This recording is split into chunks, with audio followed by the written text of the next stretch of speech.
need to study this thing called the 5 threats to objectivity. Okay, this one, 5 threats. Okay, when you see the threats, means that auditor is not objective. Got threats, auditor not objective.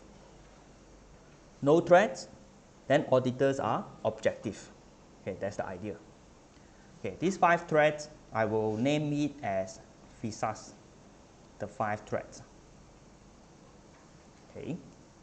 Now, unlikely examiner will ask you to explain what are the 5 threats, but instead they will give you a scenario. Okay, most likely in exam will be in scenario. Yeah, most likely. Yeah, a scenario is given in exam, and you need to identify which threat to objectivity is relevant. Like for example, you read this scenario, then you say, oh, this one is self-review threat, or this one is self-interest threat. Yeah, this kind of things. So you read scenario one. So I won't suggest you to memorize this lah. No need to memorize, but very importantly to understand all of them. You need to understand all of them. Okay, so far so good. Follow? Okay, after we explain these 5 threats, we will take a break. Are you still with me? Yeah, so far so good.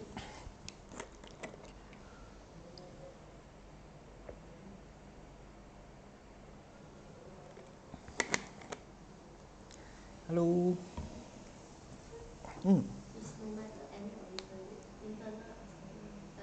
External only. Yeah, good questions that you raised. External only. Yes. Good. Eugene, Nathan Kumaran. Thank you. Thank you, Jasminder. Yes, good. Okay. Yeah. These threats is relevant to external auditors, not for internal auditor. Because internal auditors are already not independent. There is no way internal auditors can be independent because they are working for the company. They are already the employees. If I am the employee of my boss, of course I will help my boss. So, won't be objective. But these are relevant for external audit. If you want to audit your client, make sure the 5 threats are not with you. So what are the 5 threats? Okay, self-interest. Your own benefit. Benefit in terms of financial benefits or any other interest. Okay. For example, I got shares with my audit client. That company I want to audit, I have some shares. Then I cannot be objective because when the company report losses, right, I'll go and tell the management, wow, so much loss. Will your share price drop or not? Should you increase a little bit of profit? Then auditors may try to help the client to show higher profits because auditor got shares. So by right, auditor shouldn't have any shares with the audit client. So you audit the company, you cannot have the shares for that company.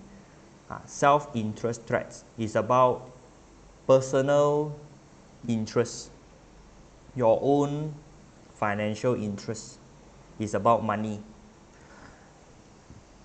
Now, self-review. Okay, what is self-review?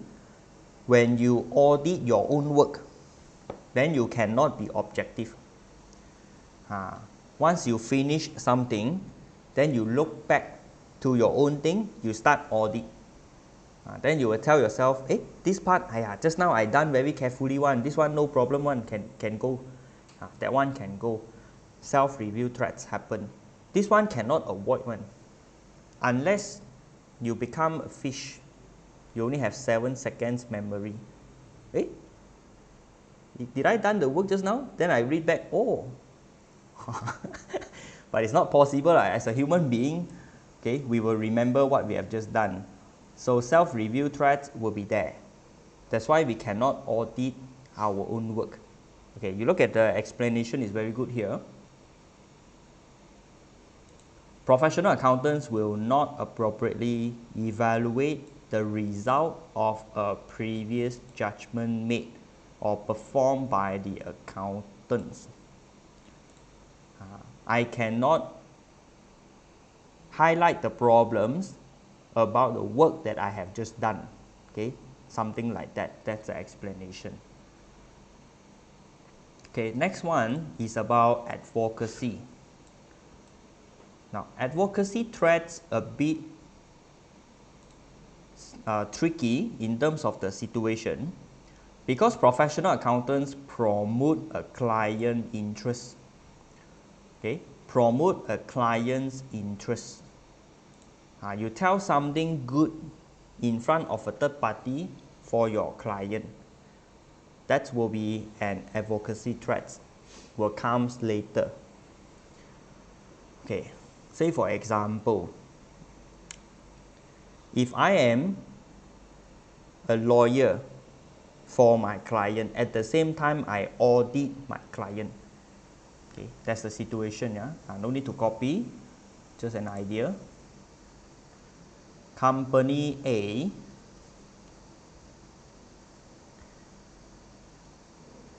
auditor me. Okay, I audit their financial statements. And then this company is having a court case. Okay, this court case, I am representing this client as a lawyer. I got 2 licenses. I am a lawyer at the same time I also got audit license. Okay, for example, now, got problem or not? Okay, as a lawyer, right, the ISPA Code of Ethics, with meaning to say the ACCA code, they never say if you are the lawyer, you cannot be the auditor. No, they never mention things like that. So you can be a lawyer to the company A. So you fight for the court case. Now you go to the court, you will help the client to win or help the client to lose. Of course, we help the client to win. We defend for the client. Okay, I am his lawyer. I want to help company A to win the case. So if my mind already mentioned to myself, I will win the case. When I audit the company, company A got a provision for liability. Okay, because he may afraid to lose the case. Client say provision for liability is 0. Why 0? Because the company A very confident to win the case. Company A very confident. So if I am the auditor, will I question my client A? Why you put 0? I won't question him, right? The moment I don't question him, why 0? I am already biased. So why do I bias? Because I am a lawyer at the first place. So because I am a lawyer, I promote client interest until the point that my objectivity is compromised. Compromise means something like damage or impair my objectivity. I cannot be objective. So just imagine that I am not his lawyer. No, I'm not his lawyer. I don't fight for his court case. Then company A says, I don't make a provision because they are very confident to win the case. As an auditor, will I ask him, hey, why you say 0? Sure win one. I will challenge a lot on his figure one. So I am more objective if I am not his lawyer. Okay, that's the idea. Now, very rarely in exam scenario, you will have advocacy threats. Usually, you can jot down, just jot down over here. Usually, when auditor is a lawyer to the client at the same time, or tax agent to the client, then advocacy threat may arise.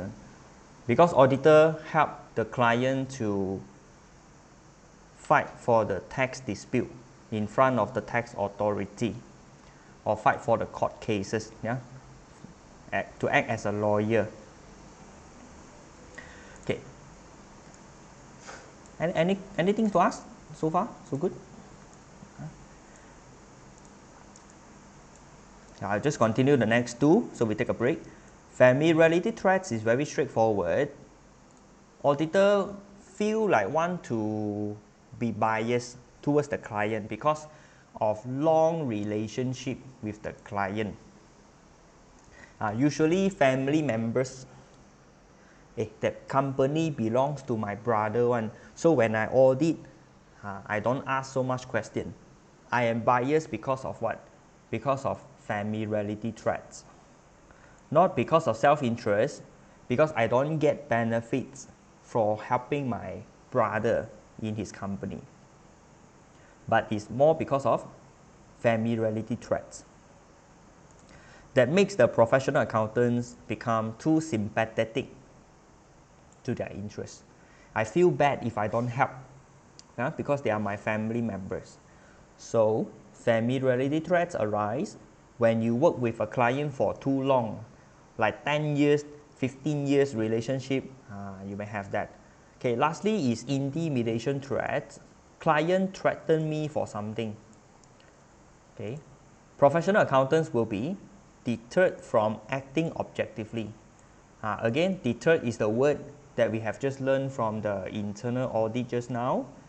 Internal auditor act as a deterrent, right, for fraud.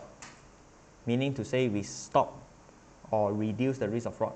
Now, professional accountants being stopped from acting objectively because of pressure from the management. They want to threaten me on something, threaten the auditors so that auditors will give them true and fair view. Now, what situation this will arise?